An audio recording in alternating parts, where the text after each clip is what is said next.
En partenariat avec l'UNADEV, dans le cadre du pôle Au-delà du regard, l'association Les Chemins Buissonniers présente Jean-Pierre Brouillot.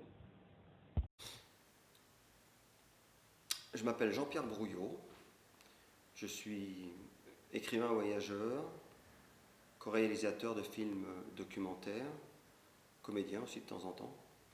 Mais bon voilà, je ne suis pas tout à fait défini quand je dis tout ça. Je suis surtout un être de curiosité et qui sent la nécessité de transmettre certaines valeurs de collaboration, de solidarité.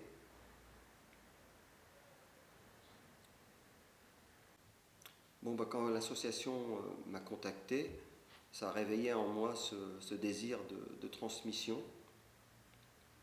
de sensibilisation en fait. Et j'interviens dans tous les lieux, ça peut être les écoles, comme on a fait cet après-midi, au collège, mais ça peut être aussi dans les centres de détention, ça peut être aussi dans des écoles ou dans des MJC. Et ce qui m'est essentiel aujourd'hui, c'est d'essayer de voir avec les jeunes, quand je m'adresse aux jeunes, ce qui les motive vraiment profondément et aussi de leur aider à trouver leur propre désir de vie.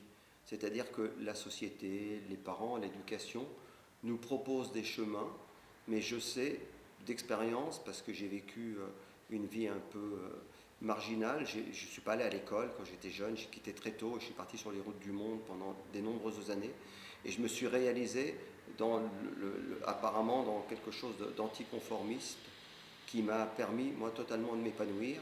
Et aujourd'hui, pour moi, il n'y a jamais de point final. Quand quelqu'un est en situation d'échec, je sais qu'il peut rebondir, il peut retrouver une résilience s'il arrive à retrouver les souffles intimes de vie qui l'animent. Donc évidemment, quand vous m'avez invité, ça faisait partie, moi, des choses que j'ai envie j'allais dire de transpirer, c'est ce que je transpire dans ma vie naturellement, mais c'est les choses que j'ai envie de transmettre. Ce goût de retrouver l'intime et ce pourquoi on est fait sur cette terre.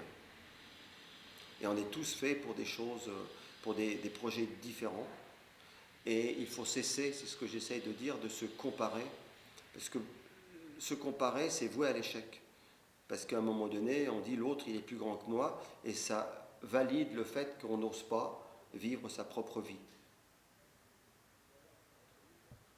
Bon, je suis aveugle, et j'avais compris au début, à mon adolescence, qu'être aveugle, c'était forcément être malheureux, ou avoir une vie de compensation. Eh bien, non, mais pas du tout. On peut totalement être épanoui et réaliser nos rêves les plus intimes, leur donner des bras et des jambes, si on a le désir de le faire.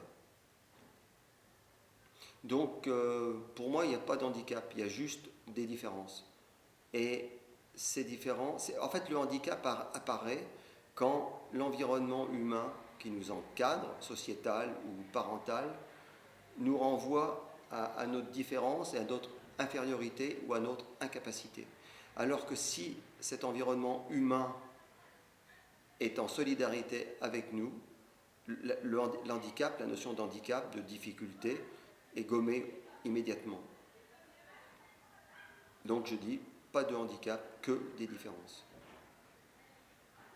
Parce qu'il y a des gens qui me disent, mais est-ce qu'on peut être heureux en étant aveugle? Mais on peut être heureux dans n'importe quelle situation si on réalise un jour que le bonheur ne dépend pas des circonstances extérieures, ni de la forme du corps ou de la manière de réfléchir que nous a transmis la vie.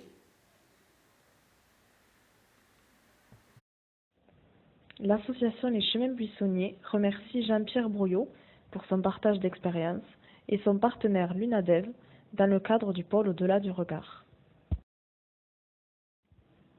Vous pouvez retrouver plus d'informations sur les sites internet de l'association Les Chemins Buissonniers, de l'UNADEV et de l'association de Jean-Pierre Brouillot, l'illusion du handicap.